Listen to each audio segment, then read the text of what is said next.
You guys literally look like pumpkin pie. Dude, I felt so dumb. It's National Pumpkin Day. Is it?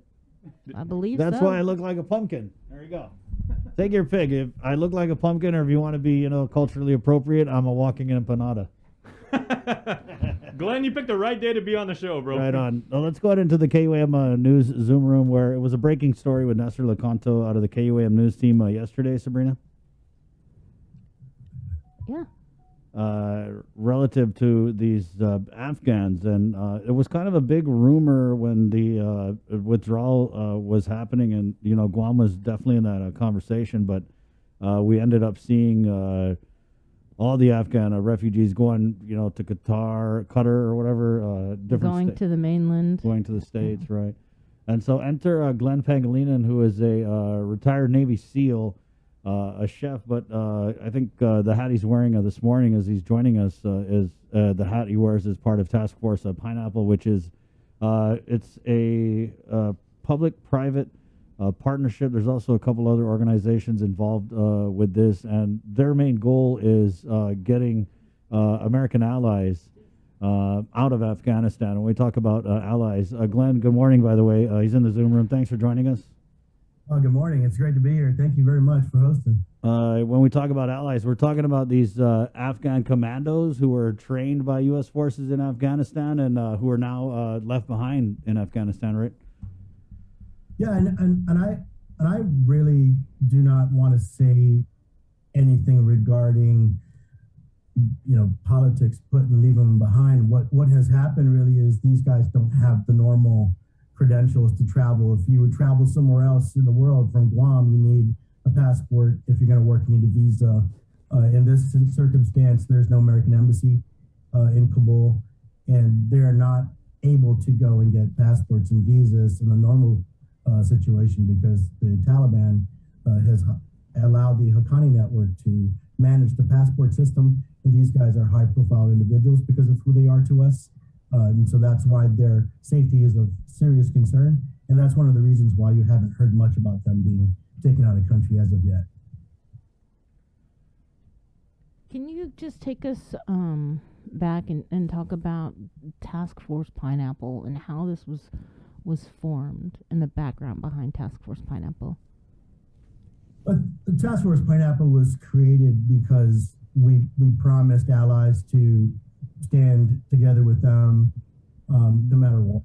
And Scott Mann is that kind of person. I've met him years before this happened, and I know him to be a good man. He supported veterans in almost every endeavor I hear about. He's always available, and he always helps people out. He's a giving kind of guy. And when he started this, it was really easy for people who knew him for a very long time to come around and become part of what he was doing, and everyone pretty much dropped their lives to go about doing this.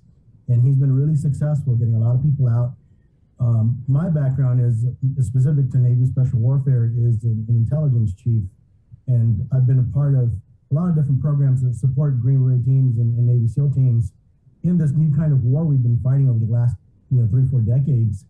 And we've shifted to embedding and living with people like these Afghan commandos in frontier areas of different countries that are stabilizing. And we've always kept our promise to those. And I think this is a critical point in our history as a country to remain the kind of character around the world that keeps promises. And Austin and Millie and everyone involved has been working diligently to get this done. Scott Mann's group has been the lead at the Pentagon with a variety of LNOs from different organizations. They're focused on resettlement and reintegration once we've taken them out of country. So the other countries mentioned yesterday are serving as bridges to stopovers before going to other countries that are hosting them. And they set up facilities. And it's winter, it's getting cold. A lot of those facilities are full. Most of those hold people who were SIV applicants, the special immigrant visa applicants who were able to get an approval, go through the process and get out. American citizens, those who married American citizens and have left the country, and those who were working on the base for the U.S. government. This part has been difficult because of their status with documents.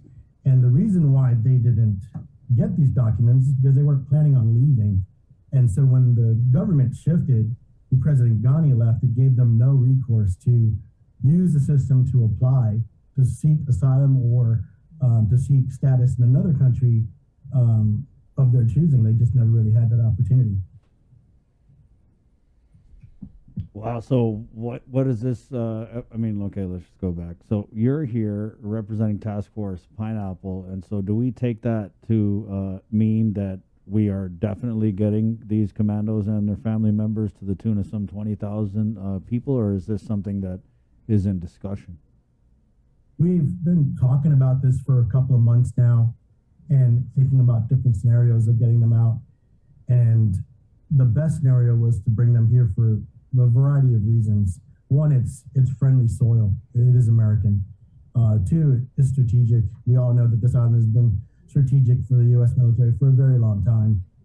We've done this before. We've seen it before. People have come here, transitioned, and went on to the mainland United States, and we've been that stepping stone to liberty.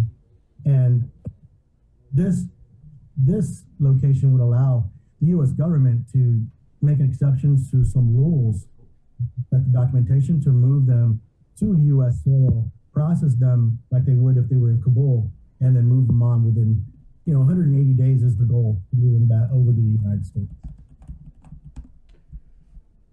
Have you had any conversations with local government leadership? So far, they are aware I'm here in the island and what I'm trying to do. And this week I should be meeting with folks who really need to hear the presentation, how all this is going to occur. My intention is to show them, should they get the call from Homeland Security and DOD, the Department of State, that they understand what the extraction would look like, who exactly is coming here. These are folks that are vetted. This is just not random people that are getting on planes on a evacuation style, like Vietnam. It's not that. It's a more coordinated effort. It's the intelligence community vetting these individuals coming. These guys have been paid by the U.S. government for years. They were trained by Green Berets and Navy SEALs. They've been in the biometrics enrollment system for a very long time. They're known to the entities that have been supporting them. So it's almost as if they were active duty U.S. military personnel who were vetted and basically hold another country's ID card. And once you come to the United States and you process through, it's really it's possible to streamline it more so than anything else because of their status. So how long this is gonna take? Because 20,000 is like a lot of people. Yeah, it sounds like a lot. It's going to be more so a bunch of flights coming out, and it's going to be a circulation, right? It's a matter of how many can you hold in a processing station. Let's say it's 1,200, and we have to now, because of COVID, you guys were talking about COVID earlier. Yeah, I'm vaccinated. They're going to get vaccinated. They're going to get vaccinations for measles because there was a measles outbreak. That's all going to be considered, and it's all considered in the plan. They're not coming here to exfil into the communities and walk about as if they're going to live here. They're simply using this place to come and establish the proper documentation with the United States on their way to U.S. citizenship, and they pick the state they want. They go to Canada. It's really irrelevant. We're just being host and allowing them to process through and then go on to the United States. We're talking 180 days is the goal, but if it was to be sent down to the governor today, within 21 days, we're having the first plane land is the goal. And the first wave will probably be 1,200 people or so. And we'll work through that. And as we expand, and that's based on, what our island wants to do. I'm not going to tell anyone what to do, but we basically have a layout of the plan. I want to present that and provide some input to Homeland Security and to the DOD through our conversation here on the island, mitigate some of the concerns, and then just make the island part of that process versus just getting the note that this is going to happen and there was no conversation about how that was going to occur. That's not what we're wanting to do. And Anderson isn't absolutely the focus. There are other locations within the island that are possible, but that's that's for the governor and that's for people in the leadership of the U.S. government to determine. We did have a couple comments here, Glenn. What is the long-term plan for the 22,000 Afghans? Are they going to live here, or is it temporary? There was also another comment, if you could kind of answer these both at the same time. As a fellow operator, this is from Clifford. As a fellow operator, I would like to volunteer where I can here on Guam. Appreciate what you all are doing. We just helped getting a partner out, and he's now in the States. His family still needs to get out. Yeah, first, again, Guam is hosting them. We're not looking to permanently settle them here, 100%. I can't stress that enough. So remove all the fears of that, if there's any. This is to process them through to the United States to pursue the happiness that we all did post-Japanese occupation. This is what we're trying to do for them. It's a special circumstance. When you hear about Afghan allies, these are it. There's no other group that I've been working on but this, and I've been thinking about Guam and strategizing, going to DC and having these conversations to look at what could be before I came here. And in light of Austin going to NATO and him being asked the question about what will the United States government do about the allies left behind, and he made a promise, again, to reiterate that promise to bring folks back. And what's critical to Guam is the fact that the governor has always been supportive of this.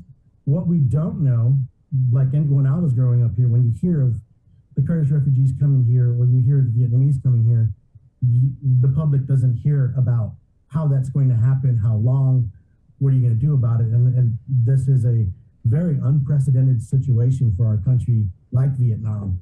And it's just, it's been a long agreement between the public-private partnership on the non-governmental side and a plan of a contractual agreement, because there's federal funding for this, to put those two collective groups together.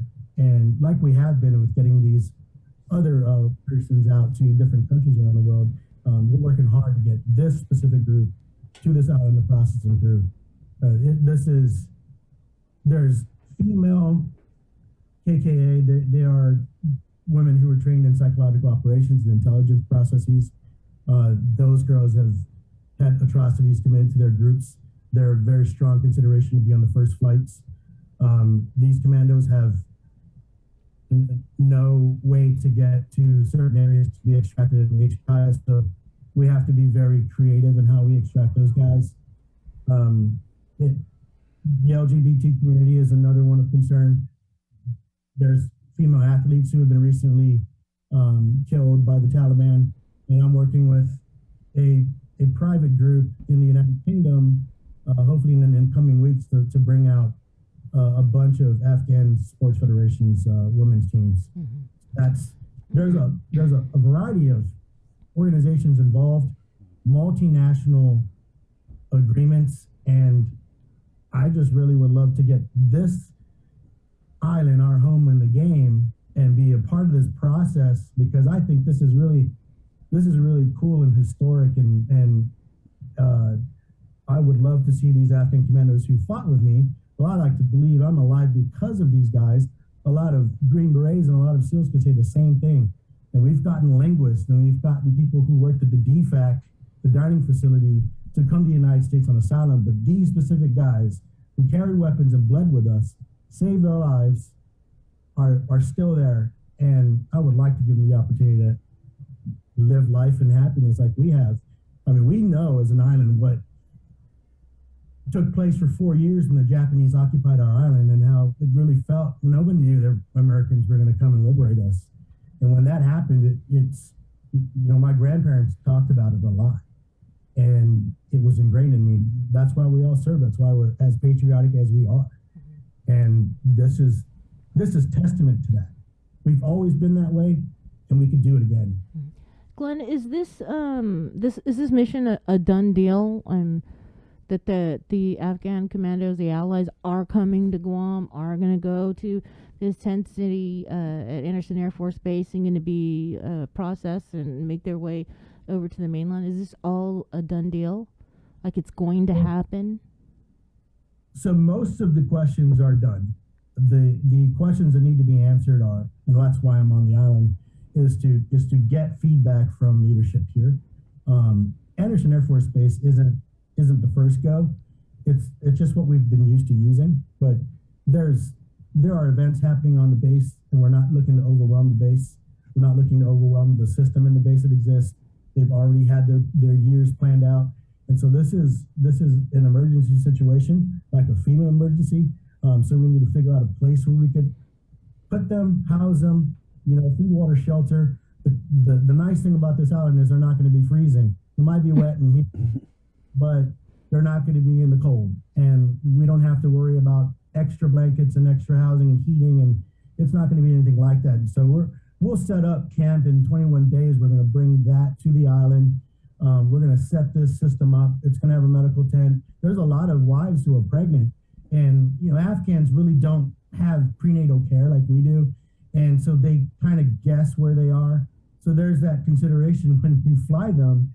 They might be in labor, so we have to consider putting a medic on that plane. When they get here, they have to have prenatal care. So we're bringing in a doctor specific to the mission. We're very folks on the island.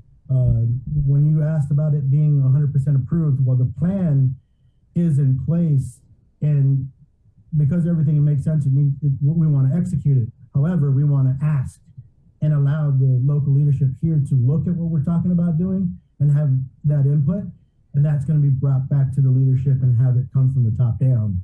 But since we've been so involved, and Task Force Pineapple has a liaison at the Pentagon that when Scott Mann was originally invited, he became the lead for that.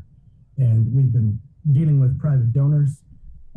We've been dealing with veterans who want to volunteer, and that's a possibility here. I've gotten emails about, hey, should that happen on the island? Could I come from my Ramstein Air Force Base and come over there and volunteer? And these are Chamorros who are active duty, who are asking to come and help and just volunteer.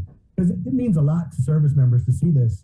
I think on the Chamorro side, just because these National Guardsmen who have gone over there, they know what I'm talking about. And it's really one of those things where you consider yourself and you want to say, this is ridiculous. Why are we doing this? And it's really like, why wouldn't you do it? This is ingrained in us, in our morals and our principles as a country, as a people, and you can't just turn a blind eye. And the only alternative to these guys, besides the pursuit of happiness, is atrocities. And I would tell you, when I went to human intelligence training and I did my first rite of passage training, it was in Bosnia. And the war there ended when I was in John F. Kennedy in 92. In 96, there was a peace agreement, Dayton Peace Accord. 27 years of age, I go to Bosnia, and one of the goals was to find persons indicted for war crimes using all intelligence means to find them so we could prosecute them at The Hague. And the other one was to exhume bodies that were put in mass graves, but you had to find them first. And I had never seen combat before, but when I saw the atrocities of the mass grave that we pulled up in Zvornik, that was the only thing that sat through me in every single experience I had around the world. Just to see, there was 374 bodies that we exhumed in that mass grave. And that's what these commandos, that's their other alternative, is being in that. And that's why I'm doing what I do, because of that experience. And if you go Google it, in Zvornik, that mass grave had over 700 bodies in it. And I thought it was just 374. But it took them a long time to excavate that site and demine it. And the original count was 374. So that's, to me, in my experience, that's alternative number one. Alternative number two is freedom. And if you could do that, you should try. And that's why I'm working as a volunteer. Everyone at Task Force Pineapple is a volunteer. People in the United States and around the world has believed in all the veteran organizations doing this. These are veterans who put aside their life and drop their jobs to do this, and they've been very successful with a little bit of money that we've gotten. And this is a pretty unprecedented deal. So much so that the U.S. government, President Biden, has put money into this situation, and that's what's going to help fund the majority of this here on the island is the private partnerships working on resettlement and reintegration to the United States through Task Force Pineapple, and the DHS helping us bring them from Afghanistan to the island with all the facilities we need to process them through. Glenn, you've said a couple times in this interview that Anderson is not the first option, and I know that we have Cope North coming up in November, which is a huge military training exercise. So what is the first option? Well, the first option is to allow the governor to decide where that might be. That's the first option, and I'm not going to speak for the governor. That's I want to have that conversation with her staff and let her choose, because this is her island, and everything that goes on it is hers. This is our island, and she represents us. So I want to give her that conversation, and I'll bring that back. I'm the messenger between the public-private partnership and private companies, and I'm here to do a fact-finding, do a site survey, to have a conversation with leadership here, bring it back so we could make sure that everything within our plan is solid and that everyone agrees to it, and all we got to do is execute. So it's really up to the governor. One of the things that I was thinking about was the Guam National Guard base. I thought about using that facility. I wish I had the property here to put them all on it personally, but it's really up to the powers that be here to decide that. What I'm bringing to them is the execution plan. Guam is 100% the location for commandos and commandos only. Should the governor of Guam and the U.S. government talk to each other and decide that they want to process other SIV applicants through the island because we've accomplished our objective, then that's for them to decide. But our focus here is the 5,000 commandos plus their family members, and we're not bringing uncles, aunts. It's just commando, wife, and children, and allowing them to come here to process. And all the veteran groups that have volunteered their time are going to bring these guys to the United States. One of the guys I'll mention is FedEx. Their leadership is really wanting to have a bunch of these guys and girls come to Memphis, where his headquarters is. He wants to settle them in Tennessee. I think they brought 11,000 Kurds to Nashville. So I think he really wants to be a part of that. He's been supporting us, and I thought that was pretty cool. It'd be funny to see FedEx planes taking Afghans from Guam to the United States. You know, Glenn, we have a lot of veterans. We have a lot of retirees here on Guam that, you know, might want to help, might want to assist. Are they able to? And if so, who can they speak with? Where can they go? Well, when this kicks off, I'm going to be here in the island, being able to provide logistical support, and I want to be the citizen liaison with our island.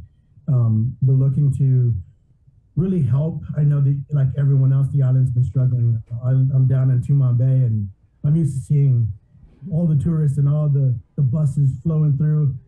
It was me and my cousin at a bar last night drinking, and that was it. And I thought that was really bizarre because I'm not used to that. That's not what I grew up with.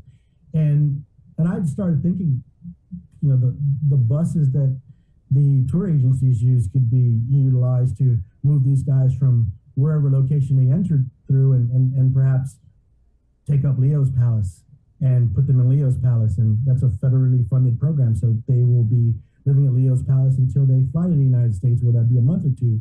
But there is going to be a set quarantine when they arrive to get all the vaccinations, to make sure they understand where they are, what the process is going to be, and move them on to maybe Hotel Row is the goal, because we'd like to make that part of the economy here as well, while we're working through pushing them to the United States. All right, sounds like you got some meetings to get to, Glenn. Yeah, my body's still confused with what time zone I'm in, but yeah, every time I put my head down, I feel guilty because the gravity of the situation, its lives are at stake, and I want to make sure that I put my best foot forward, and that, you know, this is not I am out of my element. I'm not a media guy. This is important to me, and I'll do everything to represent the groups as best as possible. And I'm simply here to be a messenger, share the plan, and get input. So we make sure that we have So- zero in our process. When are there any more members from Task Force Pineapple? Are they going to be coming to Guam also, or are you like you're You the can bet on advanced that. team? I mean, every single veteran who's volunteering has put their money into this. Mhm. They're going to come to the island. They're going to be part of that. A big piece of that resettlement. Everyone, I think, has heard of Rubicon. Rubicon has been FEMA's kind of go-to when a disaster happens, and Task Force Pineapple is basically Rubicon for this whole, where we help with the resettlement after they've come out of country and help them go to the United States. I mean, these guys need. You imagine they don't speak the language, and if you had to go to a foreign country and put your kid in school or go get a driver's license, take the driver's test, Task Force Pineapple is going to be part of that reintegration process. There's Christian groups who are doing language training over applications on your phone, and it's to teach them English. We're still in school electronically because of COVID, so we got to enroll these kids in school and make sure that there's Pashto Dari Farsi speakers that are doing translation. So Task Force Pineapple is going to be a big part of that, and then that's going to be the shift in their focus. Wow, Glenn, pretty deep stuff, and keep us posted. 21 days though is the anticipated timeline that you're looking at for the first arrival of these commandos and their family members, right? Yeah, it would be 21 days once everyone gives a thumbs up and everyone understands exactly what we're going to do. We have to have buy-in. We already have buy-in with the governor. I'm not saying we don't. We absolutely do. It's about revisiting that promise and revisiting that invitation and establishing what the layout looks like, the who, what, when, where, why. I bring that back to DC. I live in Raleigh, Carolina, in rural Carolina, and I've been going to DC to talk to people about using this facility, Guam, as a facility to process, and no one's ever thought about it because, as you guys imagine, it's not like the first thing people mention. It's like, oh, Guam, we're a little island, and even some members of Congress don't know that we're not a foreign country. It's hilarious, but it's just kind of, it's thought about by members of the military because we know what Guam is. But when it comes to some policymakers in the Hill, like that statement about Guam being a foreign country, they have no idea. So the goal is through Task Force Pineapple and the public-private partnership, is to bring it to these leaders and say, this is the execution plan, this is who, what, when, where, why. Oh, by the way, the governor has always said yes. And this is what the governor would like in the conditions set. And that's the goal of this visit, is to understand what those conditions are and get the answers to that. Because the plan exists. If the commandos are going to go anywhere, it's 100% Guam. And the idea is to strategize how we're going to do it collectively. Right. With respect to volunteering, absolutely. If locals want to volunteer, some of these situations are going to be paid. So there's going to be jobs in this, so whether it's short-term or long-term, that's for leadership to decide. But there's going to be people that we're going to need to run facilities and, laundry services, porta johns, showers, all those things are going to happen. And we're not looking to bring in that talent. We're looking to hire people on that island. We're still in COVID, so there's a lot of considerations to that. So we're looking to come here, have a conversation, and mitigate all those concerns. Right on, Glenn. We did have comments here. If any of the commandos or their family members chose to stay, would they be able to? I'm imagining a scenario, half Chamorro, half Afghan babies. Is that a possibility at all? Well, I just had to go there. I think when they land and they see how nice it is, they might be like, I'm going to stay. That's always an option. I don't see why not, but they got to go through the process. Yeah. I don't decide that. It's just, my goal is to keep the promise, bring them to safe territory, bring them to my homeland. I want them to come here, process through, see what the hospitality is all about. And I think this is a great stay on their way to that. And they're going to be able to choose where they want to go. They don't have to stay in the United States. If they want to go live in the Ukraine they got to go through that process once they're in the United States to apply for a Ukraine a visa to go over there and to become a green card holder. We are just keeping that promise of bringing them out. They don't have to stay anywhere that we tell them to stay. That's their freedom to decide where they want. We're simply keeping that promise of bringing them out of that and allowing them to settle wherever they think that it's best for them to live their values. Glenn, thanks for stopping by, and obviously we'll be back in touch. Maybe catch up with you Monday and see what happened. Very well. I appreciate everything. Thank you so very much. Right on. And then maybe down the road we catch up because I know that you're a retired Navy SEAL. You got a lot of stuff going on with Task Force Pineapple, but there's also a cool story about you becoming a chef and owning some restaurants and just being a Guam native. You graduated from JFK class of '92. So I'd really like to have maybe another conversation about all that down the road. Yeah, as you can see, I've cooked my way into being a soup sandwich. But it's you never trust a skinny chef. Amen, brother. I tried to get away from seeing atrocities and seeing the struggles in the world, and cooking and animals were peaceful to me, and that was soothing for me. And I didn't want to see any of this before, but I was compelled to come back. I could not just go back living my life knowing that this could be the outcome of Bosnia. And I don't want that. And so I can pursue my life after the fact, but they can't if I just stand idly by and say, not my problem. That's not who I am. And I haven't been back on this island, but I'd like to think that I've represented this island very well in my uniform and the things that I've done for the country overseas. And I only ever met two other Chamorros, one with the same last name who was a SEAL, and a guy named Guzman who was a ODA. He was a Green Beret. And when we looked at each other overseas, we just like half a day, we look alike, but it was nice to see that there was representation in the island in that scale, and that we've been part of a lot of special programs. So I know exactly what all these movements entail and how serious the measures are to try and get them out. So Right on. Yeah. I'm all bought in, and I appreciate you guys helping me tell the story, because I'm hoping to satisfy a lot of the concerns and work through the process to make sure that everyone on the island, when they come, everyone is aware of how it's going to transpire. And then there's a list of volunteers that want to come and help. Thanks, Glenn. Thanks, Glenn. Yes. All right. There you go. Yeah, very, very decorated background. If you want to Google him, you could Google anyone nowadays. And so I kind of went down the Google Glenn Pangelinan rabbit hole last night. Hope it's not awkward. Check